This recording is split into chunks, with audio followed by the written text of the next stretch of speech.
had access to the house, and he knows better than to be talking about the things that he does with Big Brother Puff on national television. Is this real life? Yes, this is real life. I feel crazy.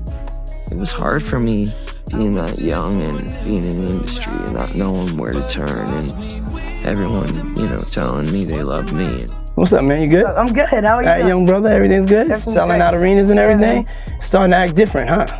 No, you ain't been calling me and hanging out the way we used to hang out. Well, I mean, you try to get in contact with me, through all my, partners and whatnot. They had a recording of Meek and Diddy making love. I don't know if it was love.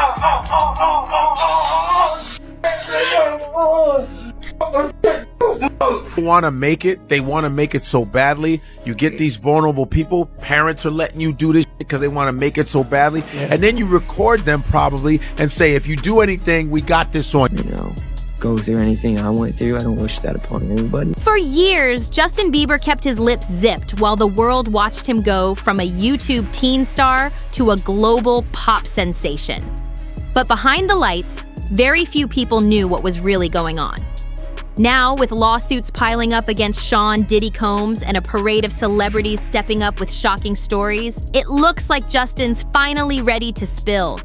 His silence, and what he's now dropping, is seriously disturbing. Lately, whispers have exploded into full-on fan theories.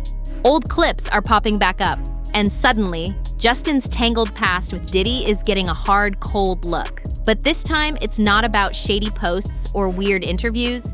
It's about what Justin says he saw with his own eyes. Word is, he's now calling out a list of rappers and celebs who were allegedly mixed up with Diddy. We're talking heavyweights like Usher and Meek Mill. And no, these aren't just wild rumors. Some of these guys have their own shady ties with Diddy, like Meek's leaked drama. Now everything's clicking into place. Fans who once shrugged off those strange party rumors and sketchy interactions are finally seeing the bigger picture. And Justin's not holding back anymore. He's even taken to social media, dropping hints and stirring the pot. He recently posted a video that had everyone talking. Justin munching on a slice of pizza with the words Diddy X flashing on the screen. Now everybody's wondering, what's he really trying to say? Cassie took the stand, and fans are now convinced Justin was sending a clear message. Prominent journalist and Pizzagate legend Liz Krogan even chimed in, pointing out that the video looked like it was pulled straight from a surveillance camera, the same kind Diddy allegedly used to record his infamous freak-off parties for blackmail. Justin's claims are hitting hard, suggesting he was exposed to stuff no kid should ever witness. There are whispers about sleepovers where he was forced to watch disturbing things and about the twisted power plays going down inside Diddy's circle. For years, people just laughed off Justin's teenage struggles, his wild outbursts, his drug use, and his unpredictable behavior. But now, folks are waking up to the possibility that his so-called rebellion might have been the result of deep, real trauma. And the craziest part? This could just be the tip of the iceberg. It all started with Usher. Before he became a global superstar, Usher was just a young guy with a dream. He was discovered by music executive L.A. Reid, who saw his talent right away and signed him to LaFace Records. But back then, breaking into the industry wasn't just about talent. It was about knowing the right people and playing by unspoken rules. That's where Sean Diddy Combs came in. Early in his career, Usher was placed under Diddy's wing. He was told that if he wanted to blow up in the industry, he had to learn from the moguls who called the shots. Diddy was one of the biggest names in the game back then. So still a teen, Usher packed his bags and moved in with Puffy. I moved to New York City, and I lived with Sean Puffy Combs for a year. The plan? To train him, to show him how to move in the industry, build a brand, and make it big. But according to Usher himself, in past interviews, what he experienced wasn't exactly your standard mentorship.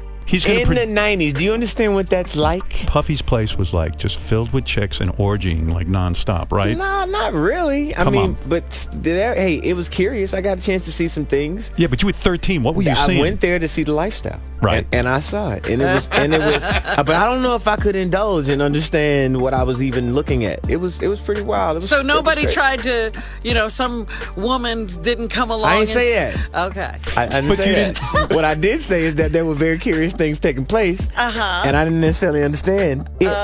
Biggie Smalls was there. Biggie Smalls was there. Lil' Kim, Craig Mack. All these people are hanging around. Yeah, man. Faith Evans, And your parents Jodeci, were Mary okay? J. Blige. They didn't know nothing about this shit. Oh. I was having a good time. You know what I mean? At first, it was all hype. He was surrounded by celebrities, high-energy scenes, and soaking up the game. But that excitement didn't last long. Soon, it turned into straight-up confusion and discomfort. Usher started noticing weird things. Parties that didn't feel right, people coming and going at all hours, and behavior that just didn't match the image Diddy put out to the world. Usher admitted it was overwhelming. He was young, far from home, and suddenly deep inside a lifestyle that felt more chaotic than inspiring. Can you stay up till 4 a.m. with them and party? I mean, I could. I actually stayed up longer than them. And do you have money? What's going on? I mean, I had like per diem. I had like, What like a a living. life. Yeah, it's pretty crazy. 14 years old. You're a dad now. Would you ever send your kid to Puffy camp? Hell no. See? Eventually, the so-called mentorship faded and Usher started pulling away. Even though he rarely talks about those days in detail, fans have always whispered that his early time with Diddy left a real mark on him. And now, with all these new allegations and Justin Bieber speaking out about his own time with Diddy, people are taking a fresh look at Usher's story. Here's the thing, Usher met Diddy when he was just 13 years old. Diddy even became his legal guardian and produced Usher's 1994 debut album. At first, it looked like a golden opportunity, learning from a mogul with major industry clout. But now, all these years later, it's clear that behind the music and money, there was something way darker going on. But Usher later revealed he saw way more than just music during those early years. In a 2004 interview with Rolling Stone, Usher looked back and said, Diddy introduced him to a lifestyle that was way too grown up for someone his age. He talked about how the environment was straight up overwhelming, with things happening around him that no young teen should ever have been around. Now, with all these lawsuits and accusations piling up against Diddy, people are rethinking Usher's early days in a whole new light.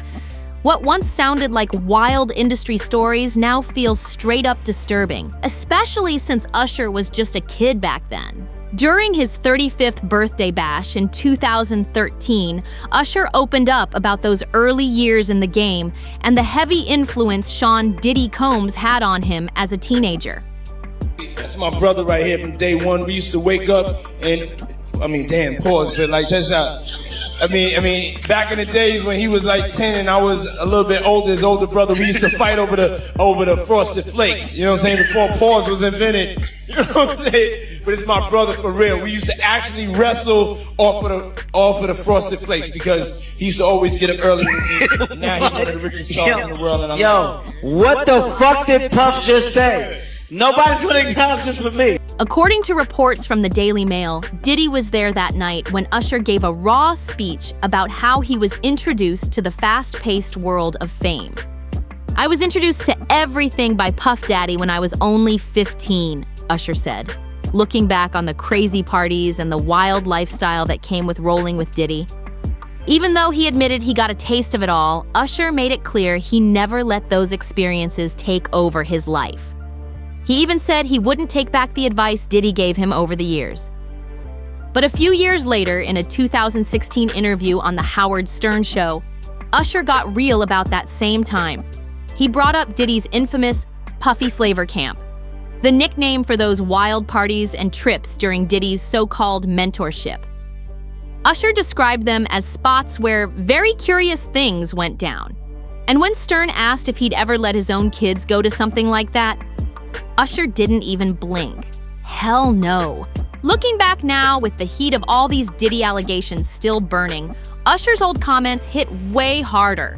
What used to sound like just wild industry stories now raise serious questions about what young artists were really seeing behind closed doors. Usher's been super quiet about Diddy lately, and that silence has been loud, especially with all the lawsuits and serious accusations flooding the headlines about the Bad Boy Records boss.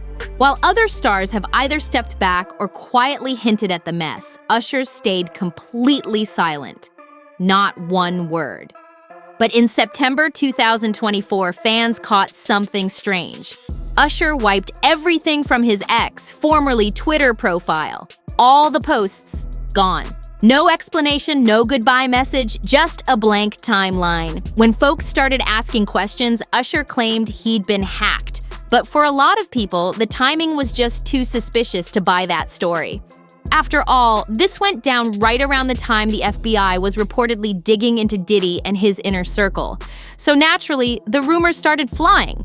Some think Usher's staying quiet because Diddy might still have some kind of pull over him, or maybe even holding on to something from their past. Others are convinced the post-purge was a calculated move, scrubbing anything that could link him to the deep mess brewing behind the scenes. Fans pointed out that Usher wasn't just some industry outsider. He had a front-row seat to Diddy's lifestyle from way back. And let's be real, it's no secret he got exposed to a lot from an early age. Now, everyone's wondering, is Usher just protecting himself, or is there way more to this story than we know? Whether Usher's trying to protect himself, others, or just doesn't want to get dragged into it, his total silence hasn't gone unnoticed. And in a moment when everybody's watching, that silence is speaking loud and clear. Now, with Justin Bieber finally stepping up to talk about his own early experiences with Diddy, fans are starting to connect the dots. Usher's past comments don't just sound like random stories anymore. They're starting to feel like warnings. Warnings about an industry that might have harmed more young artists than anyone realized. Justin seems ready to spill, not just about his own experiences, but about everything he saw growing up around some of the most powerful players in the game. For years, people dismissed his rebellious phase as just a young star acting out. But now, fans are looking at it differently. Maybe it wasn't just teenage drama, maybe it was trauma. Sources close to Justin say he was around for the later days when Diddy's parties weren't just wild, they were unsettling. Justin wasn't just being dragged to these events for fun, he was being exposed to a world no teenager should ever have to see. And he wasn't alone. Usher was there too, having already lived through his own years under Diddy's thumb. Now, Justin's reportedly pulling back the curtain, revealing what really went down behind closed doors, how it really looked when the cameras were off. He saw how Diddy operated. He saw the twisted dynamic between Diddy and Usher and how that so-called mentorship wasn't just about music. There was an unspoken power imbalance, and Justin, still a kid at the time, was caught right in the middle of it. And now, after years of staying quiet, deleting posts, and dodging questions, it looks like he's finally ready to talk. It looks like Justin's finally done carrying the weight of those memories all by himself. And while he's spilling about Usher, he's also coming forward about others who got pulled into Diddy's world. One name that's got everybody buzzing is Meek Mill. One of the most explosive claims buried in Rodney Lil Rod Jones's lawsuit against Diddy is tucked away in the footnotes, but it's been setting the internet on fire. In part of the filing, Jones claimed that Diddy bragged about having hello artists, Meek Mill and Usher. Now, neither Meek nor Usher are accused of any actual wrongdoing in the lawsuit, but let's be real, those names got dropped hard and not so subtly. There was even some leaked audio floating around, making things even messier. Hey, what's up, King Son? Man, you doing it, man. You deserve it, Daddy. You putting in that work. Proud of you. I love you. Yeah. They had a recording of Meek and Diddy making love? I don't know if it was love. Okay, you have it? Let's hear it.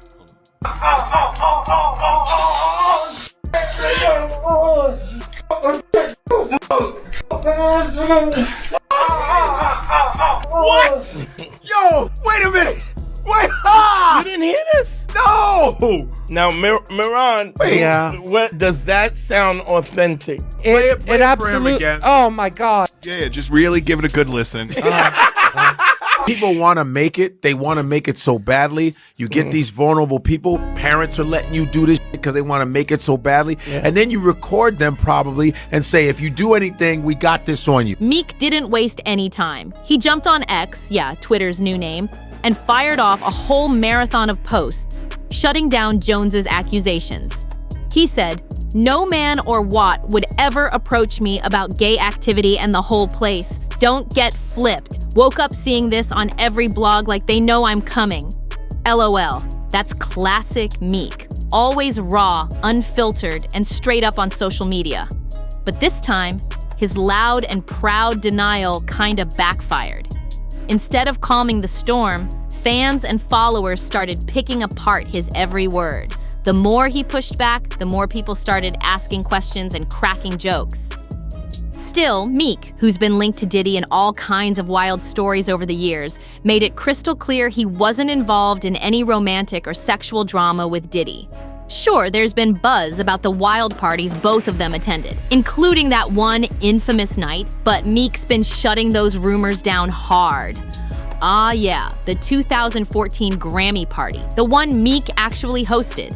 That's the same party that got busted up by the cops, which just fueled even more drama and rumors. But even with all the wild stories flying around, Meek has stood firm. He's always denied that there was anything sexual going on between him and Diddy. Their connection? It's been mostly about music. Between 2012 and 2015, Meek and Diddy worked together a bunch. Meek was featured on Diddy's track I Want the Love, and Diddy returned the favor by hopping on Meek's song Cold Hearted. So yeah, it's clear they had a working relationship and some creative chemistry. But beyond that, Meek's made it clear that all the rumors about them being more than just collaborators are just that, rumors. It's funny because when two big names like Meek and Diddy are seen together, working together, or even just showing up at the same flashy events, people are quick to start whispering. The glitzier the party, like that Grammy night, the crazier the stories get. But through it all, Meek's been solid. He hasn't just stayed quiet and let the rumors swirl. He's been loud about shutting them down, making it clear he's about his music and not getting tangled up in baseless drama. At the end of the day, their history is tied to music and business, nothing more. Sure, rumors spread like wildfire online, especially when there's already so much attention on both of them. But Meek's made it known he's not here for the mess. And here's where it gets really wild. After all the gossip and endless speculation, Meek went a step further and announced he'd pay an investigative team a whopping $100,000 to find out how these stories linking him to Diddy even got started in the first place. That move had people's jaws dropping. It wasn't just a casual nah from Meek anymore.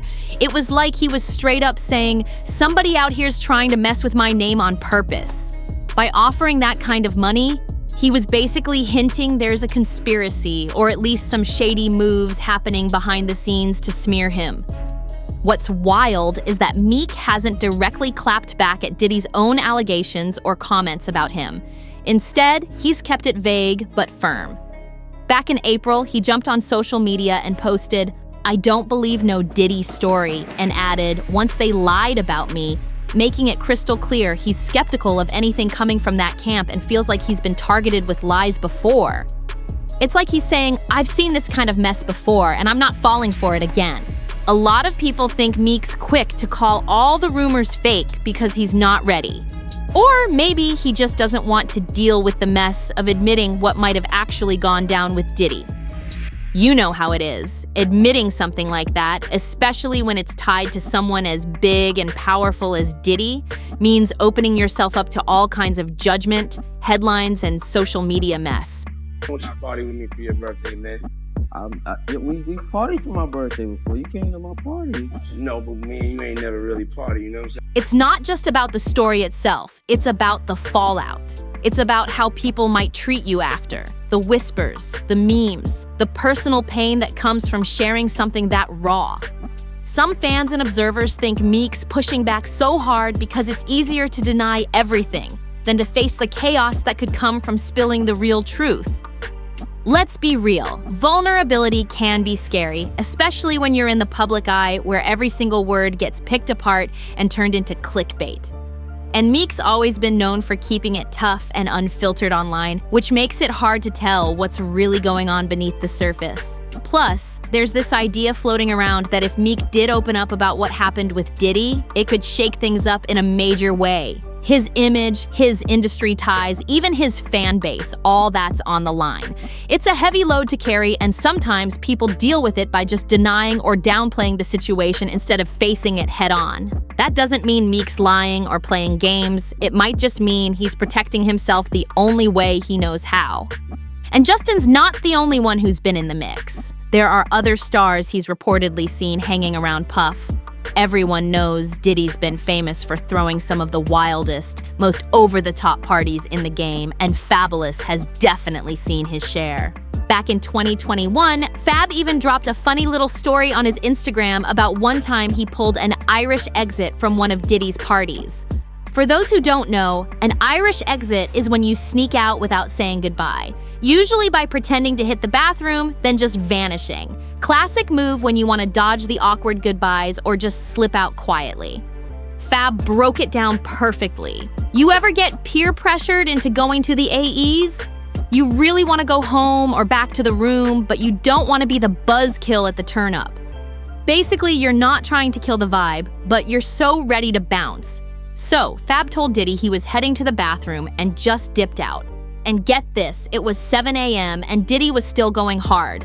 Fab even admitted this N was still turned. While plenty of people were caught up in the madness, others decided to cut their losses and leave at the first sign of trouble. They weren't sticking around to see what happened next. On a recent episode of the We in Miami podcast, veteran rapper Uncle Luke dropped some pretty interesting hints about just how crazy Diddy's parties really get. He didn't spill all the tea, but his tone said it all. There's way more going on behind the scenes than most folks realize. When someone on the podcast asked why he always seemed to make an early exit from those Diddy bashes, Uncle Luke kept it simple, but revealing. I don't know what goes on after hours, but I wasn't trying to find out. I know my place, he said. Translation? He knew the party scene with Diddy wasn't his vibe, and he was smart enough to keep his distance. Uncle Luke even shared a story that proved just how careful he was about staying out of Diddy's inner circle. He talked about how his hit song I Wanna Rock, which he made famous, was sampled by French Montana for the track Pop That, featuring big names like Rick Ross, Drake, and Lil Wayne. But here's the kicker. Nobody gave him a heads up about the sample. Diddy did invite Uncle Luke to appear in the Pop That music video, but Uncle Luke declined, saying that whole scene just wasn't for him. When the interviewer asked if he at least got paid for it, Uncle Luke gave a straight up, "Nah, I ain't want no check." And when another podcast member chimed in with, "All money ain't good money," Uncle Luke nodded like he couldn't agree more. It's clear Uncle Luke was all about staying true to himself and his values. No quick paycheck or flashy association with the hype was worth getting dragged into the mess. Honestly, keeping his distance probably saved him from the wilder parts of Diddy's world. A few days after all the chatter, Uncle Luke dropped another hint in a video, suggesting that Diddy might have annoyed some big corporate players. Maybe that's why the legal heat's coming down so hard on him now. It's like he was saying, this ain't just about personal drama, there are bigger forces at play here. And you know what? That theory holds water. Back in June 2023, Diddy and Diageo, the powerhouse behind brands like Ciroc Vodka and De Leon Tequila, officially cut ties. Things got so heated between Diddy and Diageo that it almost blew up into a major legal showdown. Diddy actually sued Diageo, accusing them of not living up to their side of the deal and failing to properly back their joint ventures. But Diageo came back swinging, dropping eyebrow-raising details that had everyone talking. Despite those brands pulling in close to $1 billion in profit, Diddy's personal financial investment into the partnership was just $1,000. That little bombshell made waves, hinting there was way more tension and behind-the-scenes drama than people realized. So when folks started whispering that Diddy might have rubbed some big corporate players the wrong way and that's why he's facing serious legal heat, it didn't sound so far-fetched. This whole mess paints a picture of a way bigger chess game playing out. beyond just the headlines and social media gossip. And then there's Justin Bieber's rise to fame. Everyone loves to talk about how fast he blew up, but what doesn't get mentioned enough is how much certain big industry players were involved early on, especially Diddy. Bieber was discovered at just 13 years old by Scooter Braun, a former marketing executive who spotted huge potential in him. Scooter and Usher even teamed up to create the Raymond Braun Music Group just to launch Bieber's career. Here's where it gets wild. Back in November 2009, Bieber uploaded a video to his YouTube channel. In the clip, Diddy talks about Bieber spending 48 hours with him. Diddy teased the fun without spilling all the details, saying, "Where we're hanging out and what we're doing, we can't really disclose, but it's definitely a 15-year-old's dream." So check this out, yo. Justin, you ever seen the movie 48 Hours? Right now, he's having 48 hours with Diddy, him and his boy. They're having the times of their lives, where we hanging out and what we doing. We can't really disclose, but it's definitely a 15-year-old's dream. I have been given custody of him. He signed to Usher. I'm signed to Usher. I had legal guardianship of Usher when he did his first album. I did Usher's first album. I don't have legal guardianship of him, but for the next 48 hours, he's with me. So An attorney revealed that freak-off tapes filmed at Diddy's Atlanta home are being shopped around Hollywood, one of them featuring Justin Bieber and Jaden Smith. Guys, the leaked video of Justin Bieber partying with P. Diddy has just emerged and it looks horrifying. The part that raised eyebrows? Diddy made it clear he didn't have legal guardianship over Bieber during those 48 hours, unlike when Usher was younger and stayed with him. It's like he was saying, "We're just hanging out." But now, with everything swirling around, that detail hits different. So it was a short but intense kind of mentorship, or maybe just a hangout. At one point in the video, Diddy asks Bieber what he wants to do, and Bieber, with a cheeky grin, replies, "Let's go get some girls." Diddy laughs and says, "A man after my own heart? That's what I'm talking about." It came off as a casual, almost Big Brother vibe. But looking back, it's also a peek into how Bieber was being introduced to the adult world of music, fame, and hard partying at a very young age. Fast forward to December 2010 when Bieber was just 16. There's another video on Diddy's YouTube channel where Diddy is teaching Bieber how to do the swag walk. He even calls Bieber out, joking, "You ain't been calling me and hanging out how we used to hang out." You could tell there was some sort of bond there, even if it wasn't always super close or steady. As Bieber got older and blew up even bigger, the two were spotted together less and less, but they seemed to keep things cool.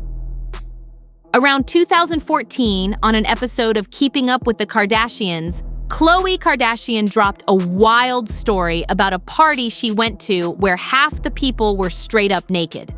When her sister Kourtney asked who was there, Khloe casually mentioned Diddy, or Quincy Combs, as she called him. When you put all this together, it paints a much clearer picture. Bieber's early career wasn't just about clean-cut pop stardom. Behind the scenes, he was being exposed to some very grown-up, intense scenes, and Diddy was right in the middle of it all. While the public mostly sees the polished pop star today, these behind-the-scenes glimpses show a way more complicated, sometimes wild path to fame. Lately, Justin Bieber's been opening up in ways that got everybody talking. He started spilling about how, back in the day, Diddy used to make him watch some pretty intense stuff. Things you'd never expect a teenager to be around. It's like Justin's dropping hints that those early hangouts with Diddy weren't just about fun or learning the music game. Instead, he's exposing a darker, more unsettling side to those experiences. From what Justin's shared, it sounds like Diddy had him sit through things that felt totally inappropriate, stuff way over his head. For a kid that young, it's not exactly clear what the content was, but Justin's tone makes it clear. It wasn't anything a teenager should have been around. This raises real questions about the kind of environment Justin was thrown into, and whether it did more harm than good. Fans and outsiders are now rethinking what they thought they knew. It's a lot to take in. especially with Diddy being such a huge force in shaping Justin's early career. But now, Justin's flipping the script, showing that the story's a whole lot messier than the polished public image we used to see. So, what do you think? Was Justin's early career built on more than just talent and ambition? Drop your thoughts in the comments below. And hey, if you enjoyed this breakdown, make sure you smash that like button, subscribe, and hit the bell icon so you're the first to know when I drop the next video. I'm posting updates like this every week, uncovering the hidden stories and secrets of your favorite celebs. Thanks for watching, and I'll catch you in the next one.